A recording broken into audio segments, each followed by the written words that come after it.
Hello dear student, it's 9th class science lecture. Yesterday we have did about unicellular organism और multicellular organism के बारे में कल किया था.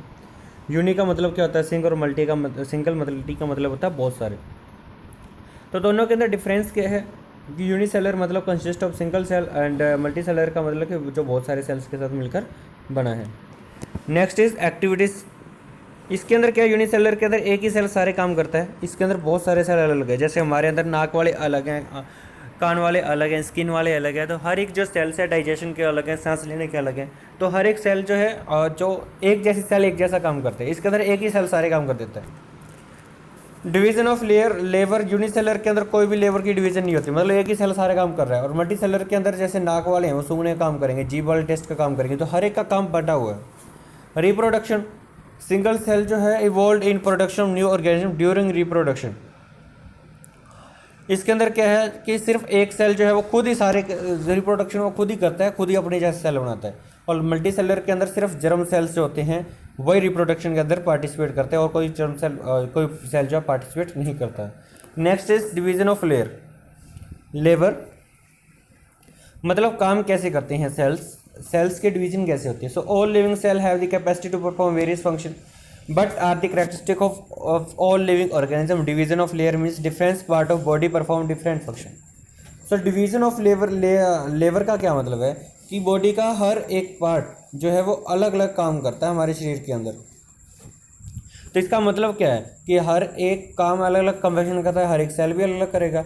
जैसे हार्ट के सेल वो सिर्फ ब्लड को पंप करेंगे, स्टमक के सेल फूड को डाइजेस्ट करेंगे, नोज वाले स्मेल को देखेंगे. तो सिर्फ यही फंक्शन है. और ये होता है किसमें, डिवीजन ऑफ सेल जो है और डिवीजन ऑफ लेवर ये सिर्फ मल्टी सेलर ऑर्गेनिज्म के अंदर ही होता है. Here is many living cell also division of layer like human body. Each cell possess specific component with it called known as cell organelles.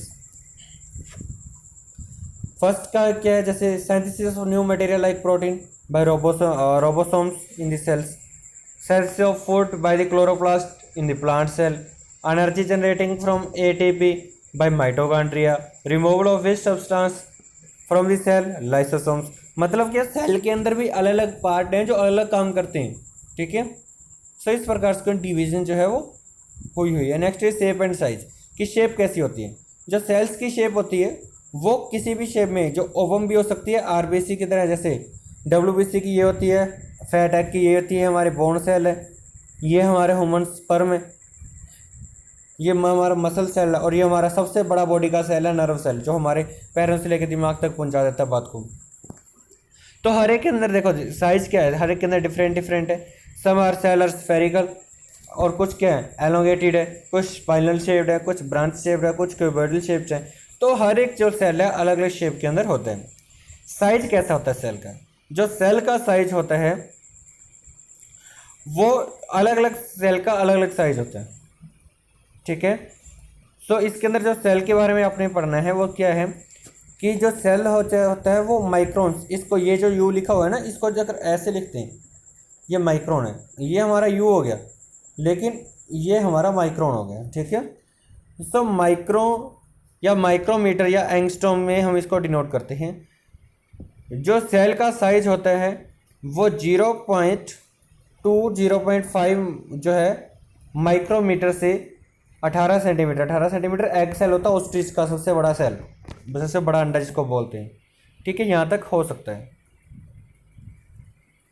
बस इसमें यही करना है. और जो 1 माइक्रोन है वो 10 पावर -6 मीटर के इक्वल है. ठीक है. कि अगर हम एक मीटर का जो है 10 लाखवां हिस्सा कर दें, ठीक है, तब हमारा 1 माइक्रोन आता है. 1 मीटर का 10 लाखवां हिस्सा. लार्जेस्ट सेल कौन सा है, लॉन्गेस्ट प्लांट सेल और लॉन्गेस्ट एनिमल सेल, इसको आप पढ़ेगा. ठीक है. नर्व सेल है और स्टिच है. बस इसमें इंपॉर्टेंट है. Next most important prokaryotic cell and eukaryotic cells क्या होते हैं. पैरिक्रोटिक एंड एक्रोटिक सेल्स के बारे में आपने 8th में पढ़ा है, सिर्फ डेफिनेशन पढ़ी है वहाँ पर आपने. So prokaryotic cell and eukaryotic cells क्या होते हैं. पैरिक्रोटिक सेल्स क्या होता है, primitive and incomplete cell that lack of nuclear membrane around their genetic material is called prokaryotic cell. मतलब क्या कि जिसके चारों ओर, जिसके अंदर जो है न्यूक्लियर मेम्ब्रेन नहीं होती, उसको पैंक्रियाटिक सेल कहते हैं। ठीक है, तो ये सेल जो है डायरेक्टली जो है साइटोप्लाज्म के साथ जुड़ा होता है। साइटोप्लाज्म क्या होता है, जो बीच वाला फ्लूइड होता है ना, सेल के बीच वाला फ्लूइड, जो सेल के बीच वाला फ्लूइड होता है वो साइटोप्लाज्म होता है। सो तो इसी के अंदर क्या है, जो माइटोकॉन्ड्रिया, एंडोप्लाज्मिक रेटिकुलम, ऐसा कुछ भी नहीं होता। ठीक है, इसके अंदर सिर्फ न्यूक्लियस होते हैं और साइटोप्लाज्म होते हैं। उसको पैंक्रियाटिक सेल्स कहते हैं, जैसे ब्लू ग्रीन एल्गी। एक्रियोटिक सेल जो है ट्रू न्यूक्लियस बाउंड, मतलब कि जिसके अंदर न्यूक्लियस होता है, न्यूक्लियर मेम्ब्रेन होती है, उसको एक्रियोटिक सेल कहते हैं, और ये थोड़ा बड़ा होता है। ठीक है, सो एक्रियोटिक सेल का मतलब क्या है, जिसके अंदर एक्रियोटिक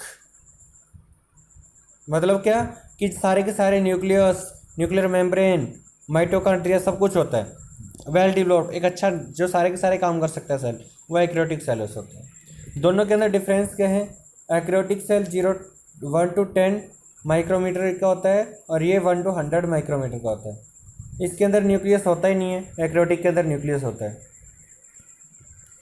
ये जो है डायरेक्ट साइटोप्लाज्म के कांटेक्ट में आके जेनेटिक मटेरियल पैदा करता है। इसके अंदर क्या है, न्यूक्लियर मेम्ब्रेन होती है, तो अलग अलग सेवरल डीएनए होते हैं।